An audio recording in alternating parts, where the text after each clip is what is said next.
Hello friends, नमस्कार. मी Nandraj गपाले, assistant police inspector. आज बंदोबस्तसाठी सोलापूर या ठिकाणी आलेलो आहे.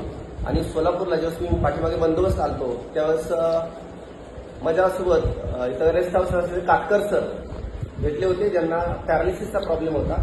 तर त्यांना आपण आकाई सोना आणि काही प्रोडक्ट सजेस्ट केले होते. तर आज मी पुन्हा बंदोबस्तसाठी आलेलो आहे. तर सरांना विचारू. सर नमस्ते. तुम्ही आकाई सोना वापरलं? हो. ओके. तर साधारणतः एक किती दिवस तुम्ही वापरलं? मी 15 ते 20 दिवसात वापरलं. किती रिझल्ट आला मला?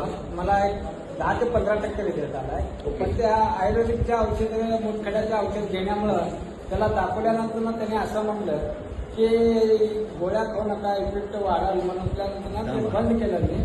पण मला ते औषध काय एकदम चांगलं वाटलं होतं, पण ते माझा मुतखड्याचा त्रास असल्यामुळं मी ते औषध बंद केलं. ओके. मला थोडं उभं राहून हात फिरून दाखवू शकतो? जो पहिला फिरत नव्हता तो आता कसा फिरू शकतो? नाही, हात नाही, हात हा हात आहे तसंच आहे. हा. फक्त हात असं इकडनं इकडे होत नव्हतं. हा. पण आता होऊ लागलं. ओके. तर मित्रांनो बघा, जो हात इकडनं इकडे होत नव्हता तो आता होऊ लागला फक्त 15 दिवसामुळे. आणि त्यांच्या डॉक्टरांनी पुन्हा एकदा सांगितलं की हे वापरू नका. मित्रांनो, आयुर्वेदावर विश्वास ठेवा.